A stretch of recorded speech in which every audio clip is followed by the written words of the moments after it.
Your boss wants you to put together a budget. Your boss wants it to be functional and efficient. The accounting geeks want it to be pretty. They want it to be easy to see. It is now time to make everybody happy. I'm going to start with a blank sheet here, and if I started right off with a budget, the first thing I notice is that my font is way too small. So what I want to do is I want to change the font, but I want to change the font for the entire page, and I can go back and format it, fine-tune it later on. I'm going to select the whole page, and you can either do Control-A, or an easier way for me at least is I come up here to this top left-hand corner, and to the left of the A and to the upside of the 1, if I click on that box, I select the entire spreadsheet. Then what I can do is I can go to a font that's a little more substantial, and I'm going to go to a size that is just a little bit bigger. And now I have my budget here in Arial Black 14, and that's a pretty decent size font. I can see that pretty clearly. In order to do our budget, what we need to do is put in our titles for our columns. And usually we have the line is the format that people usually have is they have a line item. Then we have the description of the object, the type of the object. Then we have a unit price. Then we have the package. The packaging usually is, how are these coming in? A gross, a dozen, or what? And then we need to have units. How many of those packages are we going to get?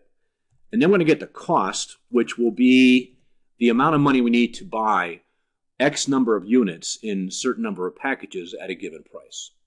So here are my column headings, and the first thing you're going to notice is that they're just a little off.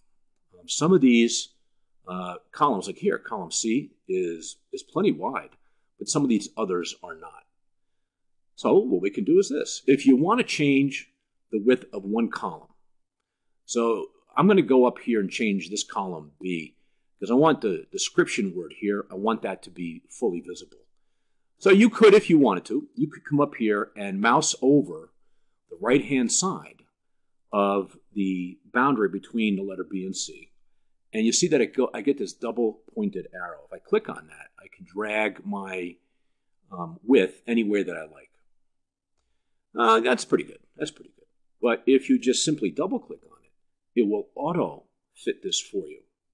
And that's not bad either. That's pretty good. But let's do this. Let's do them all at once. So I'm going to highlight all of these columns. So I've just clicked on the letter A. And then I leave my button down and I scroll across, or I drag across to column G. Right? Then I'm going to come up here to Format. And I'm going to click on that. Remember, we talked about that little arrow there. Click on that. And now I can go to Row Height, Autofit Row Height. I can go to Column Width. Now, if I wanted to, I click on this, and I can actually indicate a value that I want all the columns if I want to format them in such a way. But what I really want to do is I want to do Autofit Column Width. I want the columns to change so they look the best for the contents. So I'm going to click on that. And you'll see now that I have all these things written up here pretty neatly. The reason column C is so big is because I do have some stuff below I'm going to use later on in my demo. So let me just do this.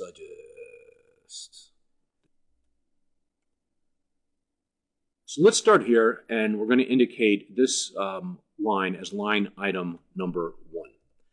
And I'm going to say that our first item that we're going to be putting into our budget is copy paper. Lord knows we use enough of that. And I want to indicate what type. We might have a variety of different things we're going to be buying in a category. And I'm going to just say that this is the white paper. And the price that I have is the price that I had from last year. And the price that I had from last year was $1,400. And that was for a package that was a pallet. So if I had a pallet of white paper, last year it cost me $1,400. Over here, last year I used 8 of those pallets. And what I want to do now is I want to see if I can figure out what is going to be my cost for that white paper. To do that, I'm going to highlight the cell where I want the answer to a calculation to be. I'm going to do a calculation, so I always have to start my calculation with an equal sign. That lets the spreadsheet know that I'm going to be doing some sort of an operation, a calculation. Now, I could write in the number 8 and then multiply that by the 1400, but that doesn't help me if the numbers change. So what I'm going to do is I'm going to come over here, I'm going to mouse over the cell that has the value I want to use. And I'm going to use a cell reference, and the cell reference here is F5. I'm going to then enter the multiplication operation sign, which is an asterisk. I'm going to come over here to the 1400. And now the formula has indicated I'm going to start my calculation with the equal sign. I'm going to multiply the value in F5 times the value in D5. And I'm pretty happy with that, so I'm going to hit enter. And I see that my cost for the white paper will be $11,200. We can, right now, kind of format this so the numbers are more in line with what we would like. So let me just do this. Let me just kind of scroll like that. I'm going to take this number here, and I'm going to click on it. I'm going to format that. There is a variety of ways. The easiest way to format is to right-click on the cell. And then down here, I have my Format Cells icon. If I click on that command button, then I do get this, which is probably the most commonly used dialog box or menu that I'm going to be using in a spreadsheet. Now, I'm going to go to number. Later on, we could go to currency.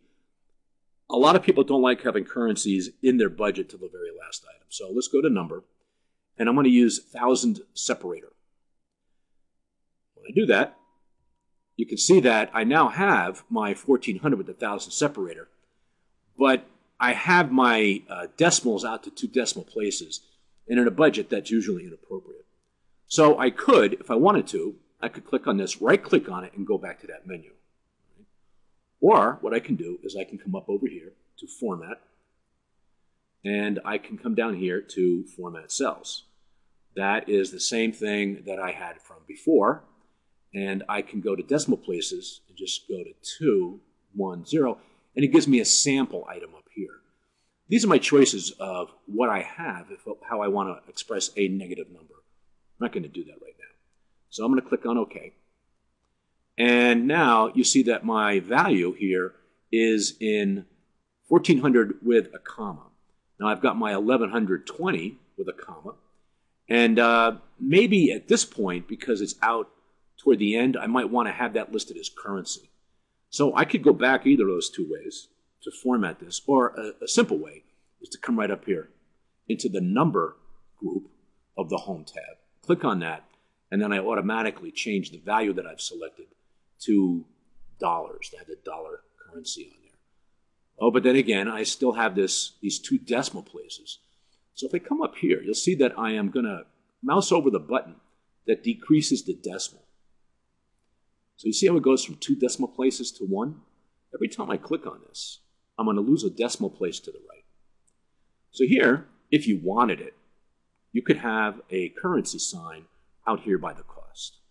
So let me type in a few more things here.